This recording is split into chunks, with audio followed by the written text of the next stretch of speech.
जय हिंद। देखिए, हम लोगों को अक्सर छोटे क्लासों में 9th या 10th में त्रिकोणमिति के बारे में तो समझाया गया और त्रिकोणमिति में हमने अपने चतुर्थांशों के बारे में भी सीखा, जिसको हम अंग्रेजी में बोलते हैं क्वाड्रेंट। मगर जो चतुर्थांश होते हैं ये कहाँ से, मतलब किस तरह से हमारे काम में आते हैं और किस तरह से इनको अच्छे से हम सॉल्व कर सकते हैं, इस चीज के बारे में हम आज के अपने इस वीडियो में जानेंगे। तो पूरा वीडियो बिना स्किप किए देखिएगा। और देखो, स्किप तो बिल्कुल भी नहीं करना है।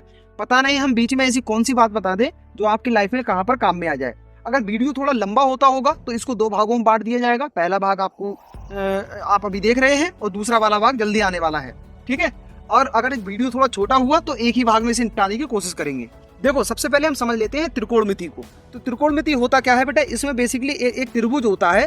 त्रिभुज नहीं बोलेंगे हम, एक समकोण त्रिभुज बोलेंगे। और समकोण त्रिभुज क्या होता है? देखो, त्रिभुज चाहे समकोण हुआ या कैसा भी हुआ, उसमें हमारी कितनी भुजाएं होती हैं, वो त्रिभुज बनता ही तभी है। 3 भुजाओं से घिरी हुई आकृति क्या कहलाएगी? हमारी त्रिभुज कहलाएगी, ठीक है। अब 3 भुजाएं होती हैं, 3 साइड्स होती हैं। ये एक साइड हो गई, ये साइड हो गई, ये वाली साइड हो गई। अच्छा, अगर जब इस वाले कोण की बात कर रहे हो भाई, अब जो त्रिकोणमिति है इसमें क्या किया जाएगा? इसमें यही वाला त्रिभुज होगा, इसी त्रिभुज के तीनों अंतःकोणों की बात की जाएगी। तीनों अंतःकोण नहीं होंगे। बेसिक जो हमारे पास में त्रिकोणमिति अनुपात होते हैं वो बेटा मुख्य तो 3 होते हैं, साइन, कॉज और टेन। इनका पूरा नाम होता है साइन, ऐसा ही है नहीं, कॉस का कोसाइन और इसका होता है टेंजेंट, ठीक है, फुल नेम। तो साइन होगा बेटा, ये आपकी 2 भुजाओं के बीच बनने वाले कोण को दर्शाएगा। कॉस होगा, वो भी 2 भुजाओं के बीच बनने वाले कोण को दर्शाएगा। और टेन होगा, वो भी 2 भुजाओं के बीच बनने वाले कोण को दर्शाएगा। इसको हम जानते हैं लाल बटे कक्का से, लाल बटे कक्का से, ठीक है। हालांकि हम आपको लाल बटे कक्का नहीं पढ़ाने वाले हैं, एडवांस भी पढ़ाएंगे, लेकिन थोड़ा सा इसका जो ब्रीफ होता है उसको समझना बहुत जरूरी है। तो ये कहलाता है आपका साइन का, ये कहलाता है आपका कॉस का और ये कहलाता है बेटा आपका टेन का। बात समझ में आ रही है? ये साइन, कॉस, टेन। अच्छा, ये जो त्रिभुज होता है, इस त्रिभुज की तीनों भुजाओं को मतलब जो है इसी तरह से बांट दिया गया है। जैसे ये वाली जो भुजा है इसको बेस बोलते हैं। क्या बोलते हैं? बेस, हिंदी में आधार। ये वाली जो है वो क्या कहलाती है? परपेंडिकुलर कहलाती है। इसको हिंदी में बोलते हैं बेटा लंब। और ये जो भुजा होती है वो हाइपोटेन्यूज कहलाती है, जिसको बोलते हैं कर्ण। ये तो सभी को आता है, ठीक है। अब जो साइन होगा, एल फॉर लंब, के फॉर कर्ण, ए फॉर आधार। जो साइन होता है ये 2 भुजाएं, कौन सी? लंब और कर्ण। लंब और कर्ण के बीच बनने वाले कोण को बताएगा, ठीक है। जो कॉस होगा वो आधार और कर्ण, आधार ये रहा और कर्ण ये रहा, के बीच बनने वाले कोण को बताएगा। और जो टेन होगा वो लंब और आधार के बीच बनने वाले कोण की बात करेगा। बात समझ में आ रही है? इतना क्लियर हो गया। देखिए, हमें पता लग गया कि भैया साइन, कॉस, टेन जो होता है वो किन्हीं 2 भुजाओं के बीच बनने वाले कोण को तो दर्शाता है।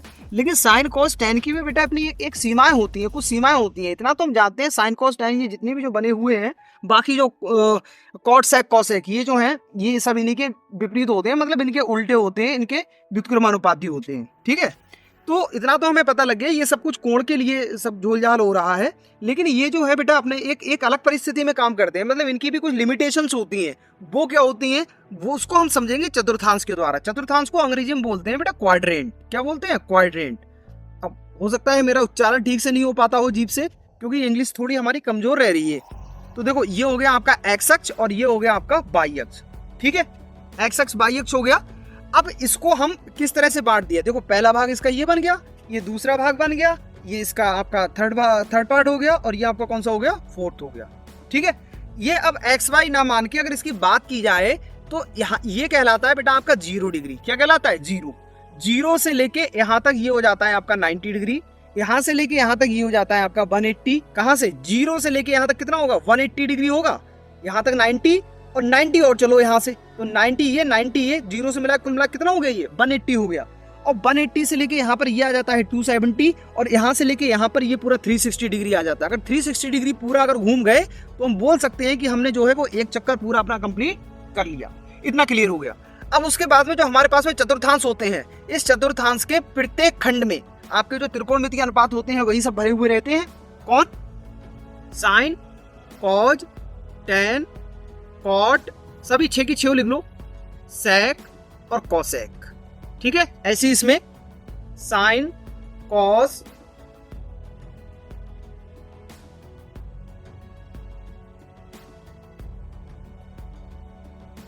सेक और ये आ गया आपका कॉसेक। ये आपका थर्ड क्वाड्रेंट, ये हो गया आपका फोर्थ क्वाड्रेंट, ठीक है।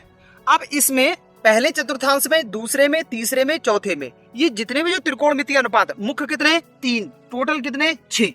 बात समझ में आ रही है? वो उसके लिए टोटल 6 कौन कौन से होते हैं? मतलब कुल मिला के 3 तो ये होते हैं, 3 इसकी व्युत्क्रमानुपाती वो हम आपको बता चुके हैं कैसे होते हैं, वो आप और वीडियो अपनी सर्च कर लेना, उसमें होगा दिया हुआ।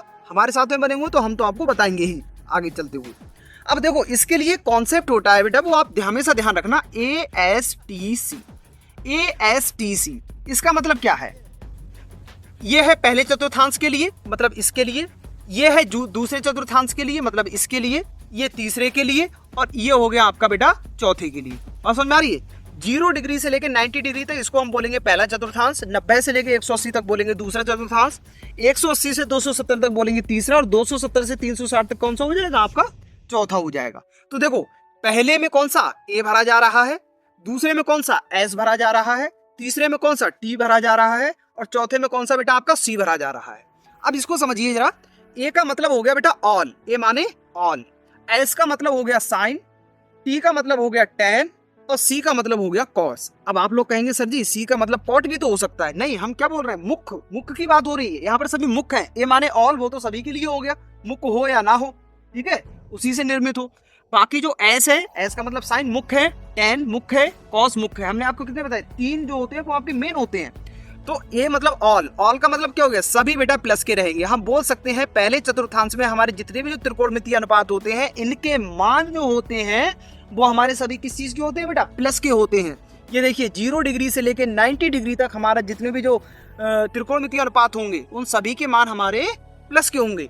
अच्छा 90 डिग्री से लेकर 180 डिग्री तक यहाँ से क्या रहेगा? यहाँ से जो साइन और साइन का जस्ट उल्टा अपोजिट कौन होता है? कॉसेक होता है। हमने पढ़ा है साइन थीटा बराबर में 1/कॉसेक थीटा, बहुत अच्छे से पढ़ा है हमने, ठीक है। साइन थीटा बराबर 1/कॉसेक थीटा। तो कॉसेक थीटा होगा ये इसी की फैमिली का है, साइन की फैमिली का है। तो ये दोनों प्लस के रहेंगे, बाकी ये जितनी भी जो चीज होगी वो सब किस चीज की होगी? आपकी माइनस की होगी। दूसरे चतुर्थांश की बात होगी। अब अगर तीसरे की बात करें तो तीसरा दिया गया है 180 डिग्री से लेके 270 डिग्री तक। तो इसमें क्या रहेगा? टैन। टैन मतलब कौन है? ये, और टैन का जस्ट उल्टा इसके परिवार का कौन हो जाएगा? कॉट हो जाएगा। टैन थीटा बराबर में 1/कॉट थीटा होता है ना बेटा, ठीक है। ये प्लस का रहेगा, बाकी जो कुछ भी बचेगा वो सब आपका किस चीज का हो जाएगा? माइनस का हो जाएगा। अच्छा चौथे में आइए, कॉस, ये और कॉस का उल्टा कौन? सेक। ये आपका प्लस का रहेगा, कॉस थीटा बराबर 1/सेक थीटा होता है। तो ये प्लस का रहेगा, बाकी जितना भी जो मटेरियल होगा वो सब आपका किस चीज में पहुंच जाएगा? माइनस में पहुंच जाएगा। इतना बात क्लियर हो गया? पूरा सब एकदम बिंदास चल रहा है, ठीक है।